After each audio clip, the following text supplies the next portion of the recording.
Welcome to special analysis. నేను రమా మండవ. ఈ రోజు అనాలిసిస్ లో భాగంగా మనం తీసుకోబోతున్న టాపిక్ ఏంటంటే, ఒకవైపు జమ్మూ కాశ్మీర్ అండ్ మరోవైపు హర్యానా, ఈ రెండు రాష్ట్రాలకు సంబంధించి లేటెస్ట్ గా కొన్ని సర్వే సంస్థలు ఎగ్జిట్ పోల్స్ కూడా రిలీజ్ చేశాయి.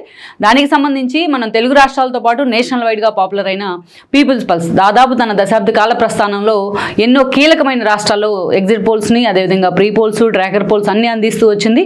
అదే స్థాయిలో సక్సెస్ రేట్ కూడా సంపాదించుకుంది పీపుల్స్ పల్స్. సో ఆ క్రమంలోనే ఈ రోజు కూడా మనం చూసినట్లయితే ఈ రెండు రాష్ట్రాలకు సంబంధించి అత్యంత కీలకంగా జాతీయ స్థాయిలో చర్చ జరుగుతున్న జమ్మూ కాశ్మీర్ కావచ్చు, అదేవిధంగా హర్యానా కావచ్చు, ఈ రెండు రాష్ట్రాలకు సంబంధించి ఈ సంస్థ తాజాగా గ్రౌండ్లో పర్యటించి మరి ఆ సంస్థ ప్రతినిధులు సర్వేని కూడా చేపట్టడం జరిగింది. So already pre poll survey and then post poll survey కూడా చేస్తున్నారు వాళ్ళు. ఈ క్రమంలోనే ఈరోజు పీపుల్స్ పల్స్ లేటెస్ట్గా ఎగ్జిట్ పోల్స్ని కూడా ఈరోజు మీడియా ముందు ఉంచే ప్రయత్నం అయితే చేసింది. దానికి సంబంధించి మనం ఈరోజు స్పెషల్ అనాలిసిస్ కూడా చేయబోతున్నాం. People's Pulse Jammu Kashmir and then ఏదైతే హర్యానా ఎగ్జిట్ పోల్స్ సంబంధించి ఈరోజు ముందుగా మనం జమ్మూ కాశ్మీర్ విషయానికి వద్దాం. ఎందుకంటే ఈరోజు దేశవ్యాప్తంగా అందరి ఫోకస్ కూడా జమ్మూ కాశ్మీర్ మీదే ఉంది. జమ్మూ కాశ్మీర్ మీద ఉండటానికి కారణం ఏంటంటే, ముఖ్యంగా గతానికంటే భిన్నంగా మోడీ అండ్ టీం రెండోసారి అధికారంలోకి వచ్చిన తర్వాత 370 ఆర్టికల్ను రద్దు చేసే ప్రయత్నం చేయడం కానీ, ఆ తర్వాత పరిణామాలు అక్కడ కీలకంగా మారడం కానీ, ఇవన్నీ కూడా మనం చూసాం. అదేవిధంగా చూసినట్లయితే అక్కడ అసెంబ్లీ సీట్ల సంఖ్య పెరగడం కానీ, 83 నుంచి 90 వరకు కూడా అసెంబ్లీ సీట్ల సంఖ్య పెరగడం కానీ, ఈరోజు లైఫ్ అండ్ డెత్ క్వశ్చన్ కొన్ని పార్టీలకు జమ్మూ కాశ్మీర్ అనేది. ఒకవైపు బీజేపీని చూసినట్లయితే 370 ఆర్టికల్ రద్దు, అదేవిధంగా రెండు రాష్ట్రాలుగా మార్చి కేంద్ర ప్రాంత యూనియన్ టెరిటరీస్గా మార్చిన పరిస్థితుల్లో మొత్తం జమ్మూ కాశ్మీర్ తమ వైపే ఉంటుందని ఈరోజు అక్కడ లెక్కలు కడుతోంది బీజేపీ. సో ఇంకోవైపు చూసినట్లయితే అటు నేషనల్ కాన్ఫరెన్స్ కావచ్చు, ఒమర్ అబ్దుల్లా లాంటి వారసుడు కావచ్చు, సో ఆయన పూర్తి స్థాయిలో జనంలోకి వెళ్లే ప్రయత్నం చేస్తున్నారు. ఆల్మోస్ట్ ఇన్నేళ్లుగా అక్కడ ఎన్నికలు కూడా జరగలేదు. ఈ క్రమంలోనే పూర్తి స్థాయిలో జనంలో ఉండే ప్రయత్నం అయితే జరిగింది ఆ పార్టీ వైపు నుంచి. ఇక ఎన్నికలకు ముందు అటు కాంగ్రెస్తో కలిసి నేషనల్ కాన్ఫరెన్స్ ఈ రెండు పార్టీలు కూడా కూటమిగా ఏర్పడి మొన్న ఎన్నికలకు వెళ్ళాయి. మరోవైపు చూసినట్లయితే అటు ముఫ్తీ మొహమ్మద్ సయీద్ కూడా పీడీపీ తరపు నుంచి బీజేపీ గతంలో పొత్తులు పెట్టుకొని సంకీర్ణ ప్రభుత్వం ఏర్పడినా ఆ పొత్తులతో చాలా తక్కువ టైంలోనే విచ్ఛిన్నమైపోయాయి. అప్పటి నుంచి కూడా బీజేపీతో పూర్తిగా ఆమె దూరం జరగడం కానీ, స్థానికంగా బీజేపీకి వ్యతిరేకంగా ఏదైతే 370 ఆర్టికల్ రద్దు విషయంలో ఆ పార్టీ జనంలోకి దూసుకెళ్లే ప్రయత్నం అయితే చేసింది. ఈ రోజును చూసినట్లయితే ఆ పార్టీ ప్రభావం ఎంత ఉండబోతోంది, అదేవిధంగా ఆమె కూతురు కూడా ఈరోజు ఇల్తిజా కూడా అక్కడ ఎమ్మెల్యేగా పోటీ చేసిన పరిస్థితి అయితే ఉంది. సో బీడీపీ ప్రభావం ఎంత ఉండబోతోంది, ఒమర్ అబ్దుల్లా ఇంపాక్ట్ ఎంత ఉండబోతోంది, అదేవిధంగా ఈరోజు చూసినట్లయితే కాంగ్రెస్ అక్కడ ఎంతవరకు కూడా తన గేమ్ ప్లాన్లో సక్సెస్ అవుతోంది, అదేవిధంగా బీజేపీ 370 ఆర్టికల్ రద్దు మీద పెట్టుకున్న హోప్స్ ఎంతవరకు కూడా వర్కౌట్ అవుతాయి. ఈ అంశాలకు సంబంధించి అక్కడ ఎన్నికలు కూడా అయిపోయినాయి. అత్యంత కీలకంగా ఈ అంశాలే మారాయి. అక్కడ ఏదైతే జమ్మూ కాశ్మీర్లో ఆర్టికల్ రద్దు తర్వాత భద్రతా అంశాలు కావచ్చు, అదేవిధంగా అక్కడ నిరుద్యోగం కావచ్చు, మౌలిక వసతులు కావచ్చు, ఇన్ఫ్రా కావచ్చు, నిరుద్యోగం కావచ్చు, డెవలప్మెంట్ కావచ్చు, ఇలాంటి అంశాలన్నీ కూడా ఈసారి ఎన్నికల్లో చాలా కీలక పాత్ర పోషించాయి. మరి ఇలాంటి సందర్భంలో అక్కడ ప్రజలు, స్థానికంగా ఉన్న ప్రజలు ఎవరికి పట్టం కట్టబోతున్నారు అనే అంశానికి సంబంధించి ఈ అంశాలన్నింటినీ కూడా టచ్ చేస్తూ పీపుల్స్ పల్స్ ఎగ్జిట్ పోల్స్ని అయితే ఈరోజు మీడియా ముందు ఉంచే ప్రయత్నం అయితే చేసింది. సో వాటిని మనం చెప్పుకునే ప్రయత్నం చేద్దాం. ఇక్కడ హర్యానా అండ్ జమ్మూ కాశ్మీర్ ఎగ్జిట్ పోల్స్కి సంబంధించి ప్రీఫేజ్గా నేను ఒక గ్రాఫిక్ ప్లేట్ ఇచ్చున్నాను. అండ్ దీని తర్వాత మనం చూసినట్లయితే ఒకసారి ఆల్రెడీ మనం చెప్పుకున్నాం ముందుగానే. సో చూడండి, పీపుల్స్ పల్స్ ఆధ్వర్యంలో ఏదైతే ఎగ్జిట్ పోల్స్ ఈరోజు మీడియా ముందు పెట్టే ప్రయత్నం అయితే జరిగింది. Jammu and Kashmir exit polls 2024 పేరుతో వాళ్ళు ఎగ్జిట్ పోల్స్ ఇచ్చున్నారు. ప్రొజెక్టెడ్ సీట్స్ ఆల్మోస్ట్ ఇక్కడ చూసినట్లయితే మనం జమ్మూ కాశ్మీర్లో కొన్ని కీలక పరిణామాలు 2014లో అప్పుడు ఏ పార్టీకి కూడా అక్కడున్న పరిస్థితుల్లో మెజారిటీ రాని సిచ్యువేషన్లో అప్పటికి కేవలం 83 సీట్లే ఉన్నాయి. అలాంటి పరిస్థితుల్లో పీడీపీతో కలిసి బీజేపీ పొత్తు పెట్టుకుంది. పీడీపీతో కలిసి సంకీర్ణ ప్రభుత్వం ఏర్పడింది. ఆ పొత్తు ఆల్మోస్ట్ 2014లో పెట్టుకున్నారు. 2017 ఎండింగ్లోకి వచ్చేటప్పటికి ఆ పొత్తులు కూడా విచ్ఛిన్నమైపోయినాయి.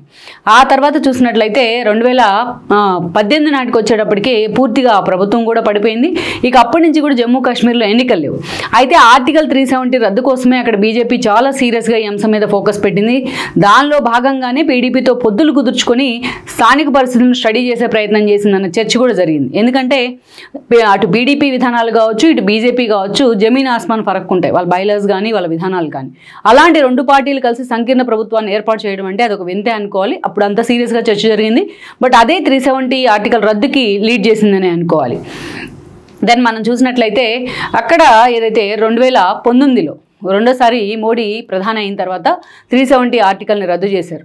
370 ఆర్టికల్ రద్దు చేసిన తర్వాత కొద్ది రోజులకి అంటే దాదాపు 2022లో 83గా ఉన్న అసెంబ్లీ సీట్స్ని 90 వరకు కూడా అక్కడ పెంచడం జరిగింది. ఆర్టికల్ రద్దు చేయడమే కాదు 2 యూనియన్ టెరిటరీలుగా 2 రాష్ట్రాలుగా జమ్మూ అండ్ కాశ్మీర్ని విడదీయడం జరిగింది. సో ఓవరాల్గా ఈ పరిస్థితులు అక్కడ ఉన్నాయి. అలాంటి సిచ్యువేషన్లో ఈసారి చాలా లాంగ్ గ్యాప్ తర్వాత అయితే ఎన్నికలు జరిగాయి అనుకోవాలి.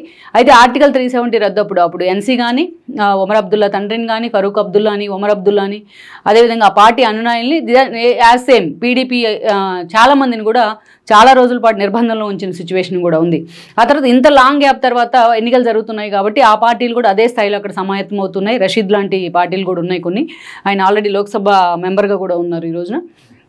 ఇక్కడ చూసినట్లయితే సో మనం పీపుల్స్ పల్స్ ఎగ్జిట్ పోల్స్ ప్రకారం ఇక్కడ చూసినట్లయితే ప్రొజెక్టెడ్ సీట్స్ ఏ పార్టీకి ఎన్ని సీట్లు వచ్చే అవకాశం ఉంది అనేది ఇక్కడ మనం చూస్తున్నాం.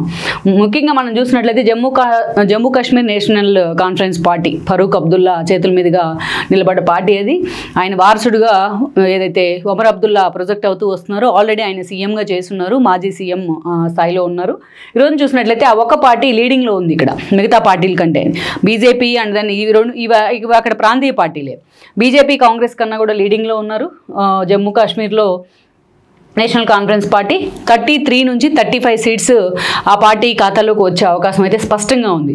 అయితే ఇక్కడ ఒక ట్విస్ట్ ఏంటంటే ఈరోజు ఈ 2 పార్టీలు ఆల్మోస్ట్ కూటమిగానే ఏర్పడ్డాయి. Congress, National Congress and then ఏదైతే ఫరూక్ అబ్దుల్లా పార్టీ. సో ఈ ఒక్క పార్టీకే కూటమి ఉన్నప్పటికీ కూడా అక్కడ కూటమి ఏర్పాటైనప్పటికీ ఈ ఒక్క పార్టీకే 33 నుంచి 35 సీట్లు వచ్చే అవకాశం ఉందనే అంచనాను పీపుల్స్ పల్స్ ఇచ్చింది. And then coming to BJP విషయానికి వచ్చినట్లయితే 23 నుంచి 27 సీట్లు వచ్చే అవకాశం ఉందనేది ఒక అంచనా ఎగ్జిట్ పోల్స్లో. అండ్ దెన్ కాంగ్రెస్ విషయానికి వచ్చినట్లయితే 13 నుంచి 15 వచ్చే అవకాశం ఉందని చెప్తున్నారు. ఇక్కడ చూసినట్లయితే మనం అక్కడ మ్యాజిక్ ఫిగర్ ఈరోజు 90 సీట్స్ ఉన్నాయి, 46 మ్యాజిక్ ఫిగర్ రావాల్సి ఉంటుంది. సో ఏ పార్టీకి కూడా ఇక పీడీపీని కూడా చూస్తున్నాం. ముఫ్తీ మొహమ్మద్ సయీద్కి సంబంధించిన పార్టీని అయితే చూస్తున్నాం. పీడీపీకి 7 to 11 సీట్స్ వచ్చే అవకాశం ఉంది. అదేవిధంగా ఏఐపీకి అయితే 0 to 1 సీట్లు రావచ్చు, రాకపోవచ్చు. మిగతా చిన్న చితకా పార్టీలకి 1 to ఏదైతే 4 to 5 సీట్స్ వచ్చే అవకాశం ఉందనేది పీపుల్స్ పల్స్ ఇచ్చిన అంచనా. టోటల్ సీట్స్ 90 ఉన్నాయి, 46 మ్యాజిక్ ఫిగర్ కావాల్సి ఉంటుంది. అయితే ఏ ఒక్క పార్టీకి ఇప్పుడు ఇక్కడ ప్రొజెక్టెడ్ సీట్స్లో మనం చూసినట్లయితే అంచనా ప్రకారం ఎగ్జిట్ పోల్స్ అంచనా ప్రకారం ఏ పార్టీకి కూడా అక్కడ పూర్తి స్థాయిలో మెజారిటీ వచ్చే అవకాశం అయితే కనిపించట్లే, మ్యాజిక్ ఫిగర్ వచ్చే అవకాశం కనిపించట్లే. ఆల్రెడీ కూటమిలోనే ఉన్నాయి కాబట్టి ఈరోజు ఈ 2 కలిసి అటు కాంగ్రెస్ కానీ ఇటు నేషనల్ కాన్ఫరెన్స్ 2 కలిసి ప్రభుత్వాన్ని ఏర్పాటు చేసే అవకాశాలు అయితే ఎక్కువగా ఉన్నాయి. మెజారిటీ ఎగ్జిట్ పోల్స్ కూడా ఇదే ఫలితాన్ని వెల్లడించడం జరిగింది. సేమ్ యాజ్ పీపుల్స్ పల్స్ కూడా ఈరోజు ఇదే అంశాన్ని మీడియా ముందు ప్రయత్నం చేసింది. సో ఓవరాల్గా అక్కడ చూసినట్లయితే జమ్మూ లాంటి చోట బీజేపీ చాలా సీరియస్గా హోప్స్ పెట్టుకుంది. సో అట్లా ఆ పాకెట్లోనే బీజేపీకి వచ్చే మెజారిటీ ఓట్ షేర్లో ఆ పాకెట్లోనే ఎక్కువ వచ్చే అవకాశం అయితే జమ్మూలో కనిపిస్తోంది. కాశ్మీర్ లాంటి చోట్ల అటు కాంగ్రెస్ కానీ నేషనల్ కాన్ఫరెన్స్ పార్టీలు కైవసం చేసుకునే అవకాశం అయితే బాగా ఉంది, అక్కడ ఎడ్జ్ ఉంది అనుకోవాలి. ముఖ్యంగా చూస్తే కుల సమీకరణాల ఆధారంగా కూడా అక్కడ ఎన్నికలు కొంతమేరకు కుల సమీకరణాలు ఇంపాక్ట్ చేస్తాయి. సో అలాంటి సిచ్యువేషన్లో కూడా ఈ రోజున అక్కడ కీలకంగా మారబోతున్నాయి రిజల్ట్ అనేది. సో అలాంటి సిచ్యువేషన్లో ఈరోజు వచ్చిన exit polls so magic figure almost magic ఫిగర్కి దగ్గరగా వచ్చి ఆగిపోయే పరిస్థితి అయితే ఇక్కడ కనిపిస్తోంది నేషనల్ కాన్ఫరెన్స్కి. అండ్ దెన్ ముఫ్తీ మాత్రం ఈ రేస్లో వెనుకబడిందని అనుకోవాలి. ఏదైతే తన పార్టీ తరఫున ఒక చరిష్మాటిక్ లీడర్గా తన కూతుర్ని ప్రొజెక్ట్ చేసే ప్రయత్నం చేసినా ఆమె తన కాన్స్టిట్యున్సీకే పరిమితమైన సిచ్యువేషన్ అయితే ఉంది. సో అలాంటి సిచ్యువేషన్లో ఈ రోజున చూసినట్లయితే అటు కాంగ్రెస్ కలిసి 13 to 15 రావచ్చు, 33 to 35 ఈ 2 పార్టీలు కలిస్తే మ్యాజిక్ ఫిగర్ దాటేసినట్లే. సో ఆ 2 పార్టీలు కలిసి ప్రభుత్వాన్ని అయితే ఏర్పాటు చేయబోతున్నాయి.